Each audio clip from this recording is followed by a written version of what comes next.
की गल है भाई की है? ये यहाँ पे ना कोई टोनी का घर है, तो मुझे उनके घर में जाना है। तो कहाँ पे है? टोनी का घर है यहाँ। टोनी के अच्छा हाँ है टोनी के वो। हाँ जी हाँ जी। ते आह डब्बे च की टोनी बोली सूट साट मंगाया कोई? नहीं नहीं सूट तो नहीं है जी। ते फिर कहीं खेस कंबल होगा लैंड देने वाला? नहीं नहीं उन्होंने ना खाने का ऑर्डर दिया था ना। खाने का ना दिया है मैंने खोल के दिखा डब्बा जब मैंने पता सूट लेके आया टोनी दी बहू सूट मंगाया और टोनी दी बहू ने मैंने सब पता टोनी दी बहू तेरी खराब आ गई।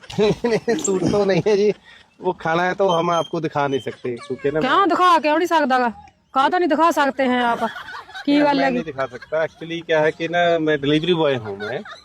डिलीवरी होए बे तू? हाँ जी मैं डिलीवरी बॉय। बे तू ਚੱਜ ਨਾਲ ਬੋਲ ਉਹ ਕੀ ਤੂੰ ਪੁੱਠੇ ਕੰਮ ਕਰਦਾ ਤੂੰ ਕੀ ਨਰਸ ਦਾ ਕੋਰਸ ਕੀਤਾ ਵਾ ਹੈ? ਮੇਰੀ ਮਾਸੀ ਹੈ ਇੱਥੇ ਦਾਈ ਤਾਂ ਉਹ ਕਰਦੀ ਹੈ ਦਾਈ ਪੁਣੇ ਦਾ ਕੰਮ ਹੁਣ ਤੂੰ ਆ ਕੰਮ ਕਰਨ ਲੱਗ ਗਿਆ ਲੈ ਕਮਾਲ ਦੀ ਗੱਲ ਆ ਬੰਦੇ ਵੀ ਹੁਣ ਡਿਲੀਵਰੀਆਂ ਕਰਨ ਲੱਗ गए। नहीं वो ना क्या है कि ना मैं खाना लेकर आया हूँ, मुझे खाना देना टोनी के घर में, मुझे खाना पहुँचाना है। की क्या? वो टोनी की बहू ने ना खाना मंगवाया, मैं खाना लेकर आया हूँ। हाय बे टोनी दी बहू रोटी नहीं पकाऊंगी है? नहीं मुझे तो इस बात का नहीं पता। ਲੈ ਤੈਨੂੰ ਕਿਉਂ ਨਹੀਂ ਪਤਾ ਹੈ? ਸਾਰਾ ਕੁਝ ਤੈਨੂੰ ਪਤਾ ਹੈ। ਤੂੰ ਐਡਾ ਮਗਰ ਡੱਬਾ ਟੰਗੀ ਫਿਰਦਾ ਹੈ ਹਾਲੇ ਤੂੰ ਕਹਿੰਦਾ ਹੈ ਕਿ ਮੈਨੂੰ ਕੁਝ ਪਤਾ ਨਹੀਂ ਹੈ। ਟੋਨੀ ਦੀ ਬਹੂ ਨੇ ਜਦੋਂ ਤੱਕ ਰੋਟੀ ਪਾਣੀ ਮੰਗਾਇਆ ਹੈ ਤੇ ਤੈਨੂੰ ਕਹਿ ਨਹੀਂ ਸਕਦਾ ਸੀ कि भी तेरे हाथ ਵੱਡੇ हुए हैं तू अपने बंदे को अपने हाथों से रोटी बना के खवा। देखो जी उन्होंने ना मोबाइल से ऑर्डर दिया जी अपना। हाँ। मोबाइल ने फिर मैसेज भेजा ढाबे में, ढाबे वालों ने मेरे को भेज दिया जी, तो मैं खाना लेकर आया हूँ। ਮੇਰੀ ਗੱਲ ਸੁਣ ਵੇ ਤੂੰ ਤਾਂ ਚੱਲ ਮਲੰਗਾ ਆਇਆ ਹੀ ਆਇਆਗਾ ਤੇ ਢਾਬੇ ਵਾਲੇ ਨਾਲ ਕਾਹਤੋਂ ਗੱਲਬਾਤ ਕਰਦੀ ਉਹਦੀ ਬਹੂ ਟੋਨੀ ਦੀ? वो ना जी मोबाइल में ना कैप होती है जी, है ना जी। ਤੇ ਫਿਰ ਇਹਦੇ ਵਿੱਚ ਕੀ ਆ? इसमें पिज्जा बर्गर है जी। ਹੈ पिज्जा बर्गर। ਬੇ ਪੀਜ਼ਾ 버ਗਰ? हाँ जी। ਬੇ ਹੁਣ ਟੋਨੀ ਪੀਜ਼ਾ 버ਗਰ ਖਾਣ ਲਾਤਾ ਉਹਦੀ ਬਹੂ ਨੇ।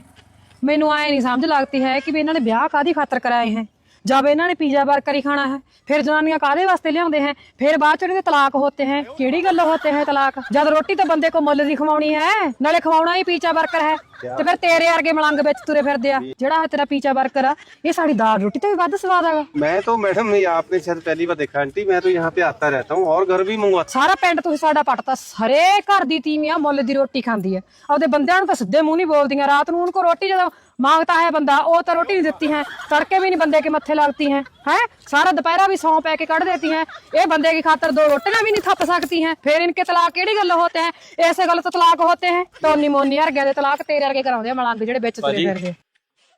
टोनी का घर किधर है जी? दसना नहीं भाई टोनी का घर हाँ नहीं बताते टोनी का घर तू दस क्या कर लेगा?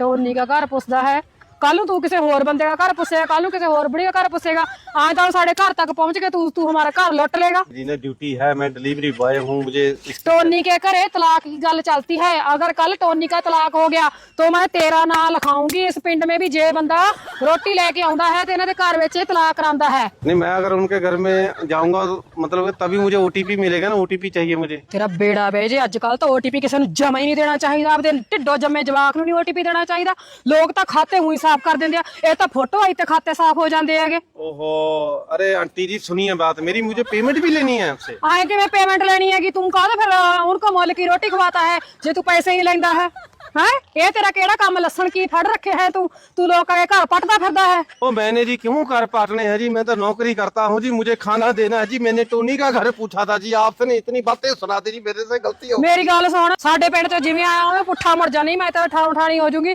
मैं एसएसपी दे आप पेश होऊंगी भी ये बंदे साडे घर तलाक कराउंदे फिरदे हैं। मैं तो जी बॉय हूँ जी। केड़ा बॉय वे बोडल कट्टा हैगा तू है 75 साल तू बुढ़ागा हजे तू बॉय बनया फिरदागा आ मुस तेरी अद्धी मुन्नी है पूरी तो तेरी मुस नहीं हैगी ये मुस किनू पस के रखी हैगी है तू आए कर मैं हुण बे किंदरा बे सिंदरा बे बे गोलू बे आ रहा भज के वे अपने पिंड चो अपना बॉय बंदा आ गया वे कहंदा टोनी दी बहू ने रोटी मंगाई आ बे सारा पिंड पै जावे मेरे प्यो दे साले नू भजन ना दे मैनू पाड़ के बेचारा दो थाई कर दो वे तो अपने घर च तलाक कराउणगे मैं तो आप कहनी है भज लो वे फड़ लो वे बंदा भज ना जावे।